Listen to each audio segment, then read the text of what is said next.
Been speaking to many in entertainment and music, particularly since lockdown, and I'm delighted to have a gentleman who has been around in music since a central figure indeed on Irish folk music since the latter part of the 1970s. He's established himself as a tradition bearer indeed, and also ethnographer and Gaelic language enthusiast, and also a stylish songwriter. He's a performer, musician. He's made it into the charts on not one but two occasions with the song called The Boys of Fair Hill, and I'm delighted to say a big hello to the one and only Jimmy Crowley. Jimmy, how are you?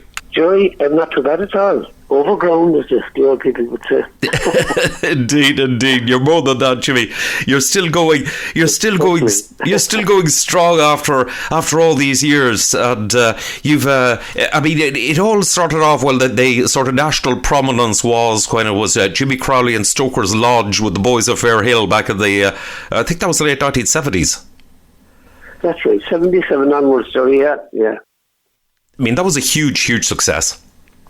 Well, it was beyond our imagination at the time, Joey, really, and we were very lucky to have, the Mulligan Record music label, who were very inventive and very altruistic, and are, sort of led by people like Donald and Amy O'Donnell and Seamus O'Neill, and they just saw something in what I was doing and the work I was doing of covering the old ballads, so they gave us a break and got a contract for 3 albums, and it was really, really fantastic, having good producers and good studios and engineers. It was really a great start, Indeed so. But you wouldn't have got that without having the talent, and you've got to have the material to be able to record as well. You also went on, and I believe was in the 1980s. You had an electric experiment whereby it was Jimmy Crowley and the Electric Band. You actually did a sort of a reggae style recording of the Boys of Fair Hill then. Yeah, we did indeed. We had a lovely little band for a while, just simply called the Electric Band, and I was kind of listening. I was a little bit restless, and the folk thing was changing, and I was changing internally too, and I always wanted to re-show a little bit, write a bit more, and include different kind of things, and I didn't see any reason why you couldn't sing maybe, kind of a song like Johnny Will or something like that, and sing it in your own accent, and it was still kind of folk, So we did some of that stuff, and we did, by chance we did the reggae version of the Boys of Fair Hill, which worked lovely, and went into the charts, and it was it could have went a lot, it could have did better, but that's as much as it did, and it was great. We were very grateful for it, and you see, I'd be back playing a gig on my own the following night, and that was a confusing element. You see, I'd be singing unaccompanied songs in Irish, and funny songs like the Pool song and that, and then maybe the weekend or doing a gig with the band.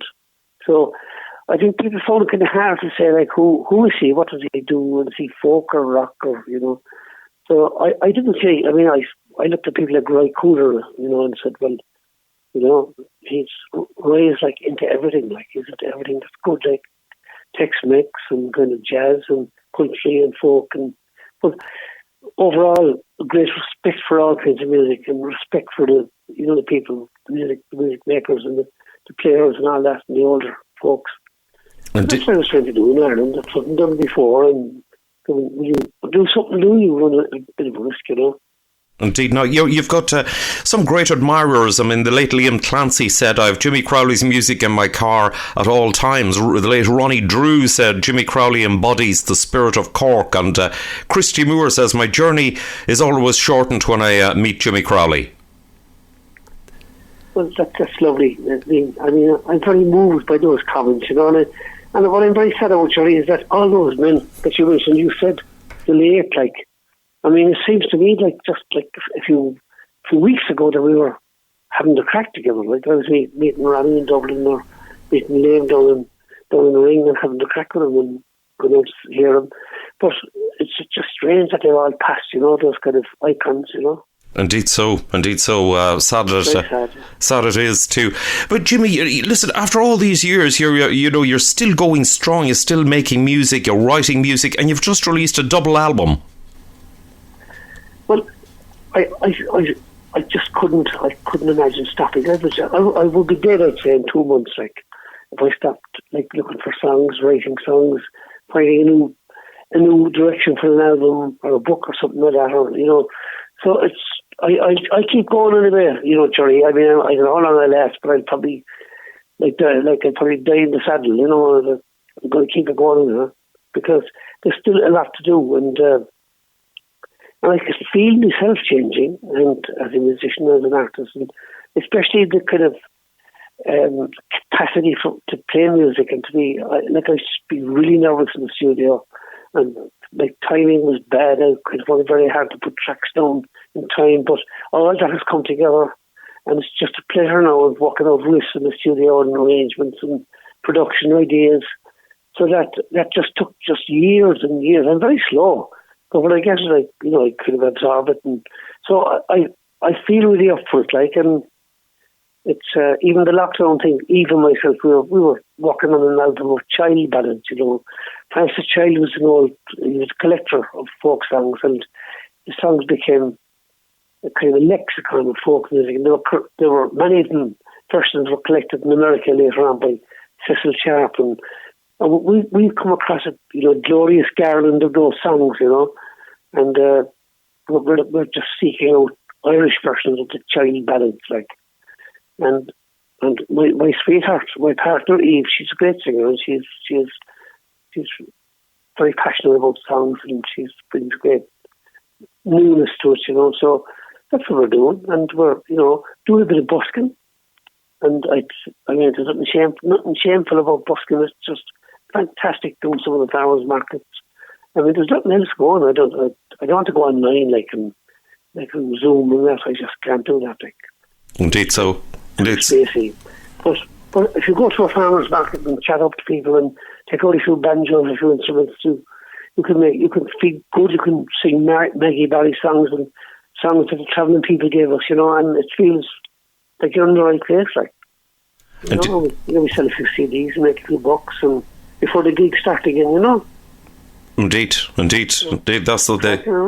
Indeed. Now this particular your latest album here is it's a double one, and it's got a lot of tracks, 27 tracks featured on it. Like, you do the I see the album is actually done in a true sort of presentation style with some words in it about yourself and some lovely design. It's called Songs from the Beautiful City. Well, thanks for saying that, Shirley. I said I had a big chat to myself one morning, and I said, look, I'm not going to be carrying this, or able to carry this Cork flag, the red and white flag, for much longer, and I actually don't want to do that, because, so I said, I'd do one last album and put everything I could into it, and I said to myself, that song I have to include that song as well, because I had a book out last year which was very successful, called Songs from the Beautiful City. And it was kind of an ethnography, and with generic chapters like children's songs, immigration, the comic views, all the sporting ballads, the political ballads and all that. So it's kind of a garland of the history of the urban history of Cork, urban ballads. So the double album is more or less based on that, Jerry. Based on it.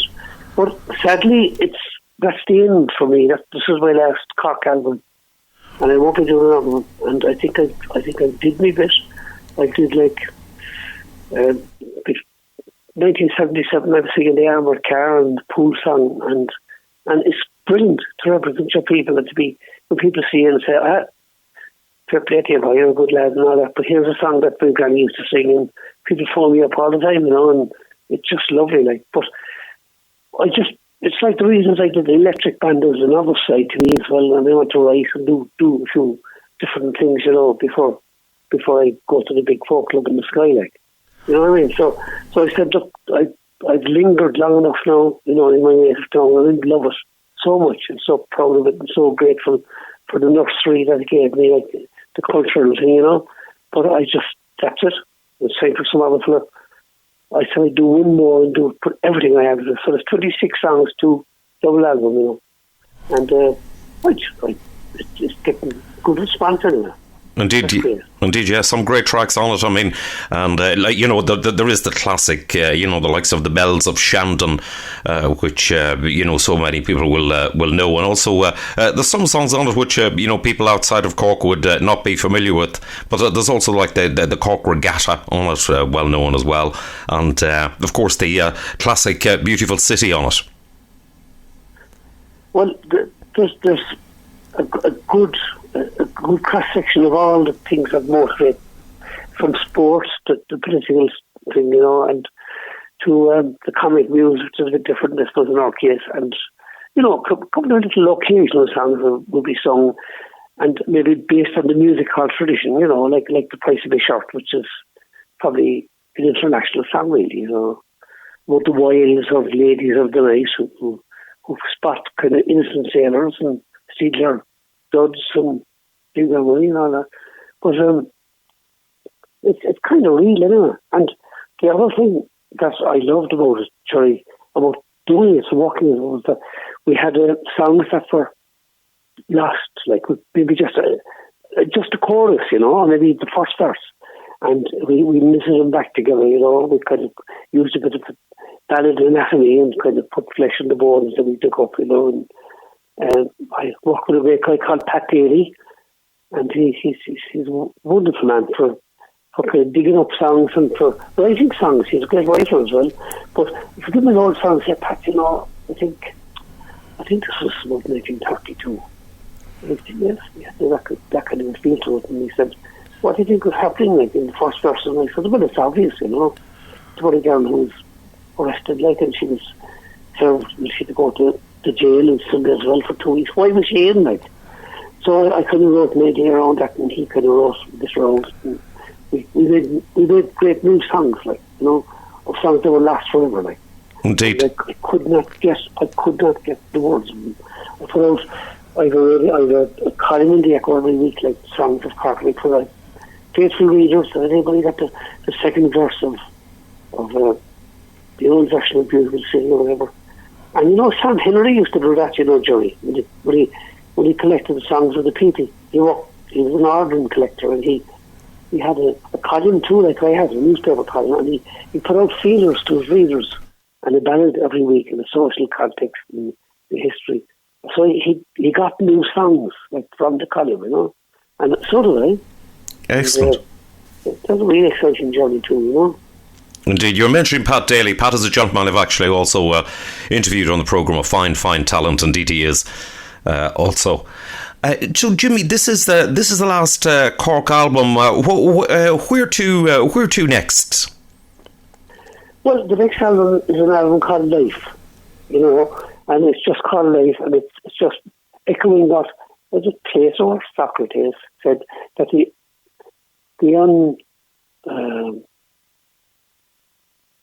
the uncelebrated life is not living, I don't think that was quite, I'm just paraphrasing him now, but he said that you have a life for a reason, it's not just to get through it and pay the bills and live but you're supposed to, absorb it, and be reflexive about your life and say things about, there's a reason why stuff happens. So I wrote songs about my life. I lived in Florida for a few years, and that was exciting, and I came back again, and so songs from both sides, and it's a very wide range of subjects,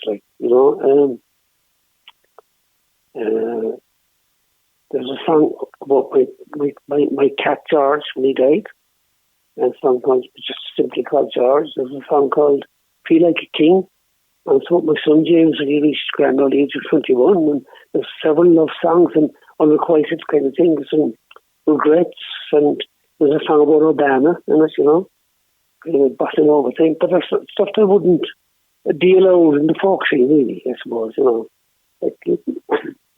you could probably sing the song, if you were sincere about it, and I am. But that's one thing. There's a novel called High Brazil, which is a kind of a Celtic utopia. That's what I've been working on for years too. And there's a song I'm doing with Eve, my partner, called like the child project, doing Irish versions, mostly learned from the travelling people of the Scottish and English narrative ballads, So that's slightly academic, and I'd love to do another Irish language album, I'd love to. Right. And, there's another album of songs half written as well, So like for an old fella, I'm fairly active enough, haven't I? You certainly are, Jimmy. There's definitely no holding you back. Sounds good, I'll have to say. For further details on you, you've got the website jimmycrowley.com, or you're also on Facebook, Jimmy Crowley, for anybody who wants details. Or in order to get the album, you can get the album, I assume, Jimmy, on your website. Well, because things have changed completely, Johnny, and we spoke about the demise of the album. Like, I still said a good few at a gig, a good few, and enough to make me keep wanting to, because I believe in the CD, but I know that it could be doomed. It could be doomed, and people are choosing to listen in a different way. I don't know.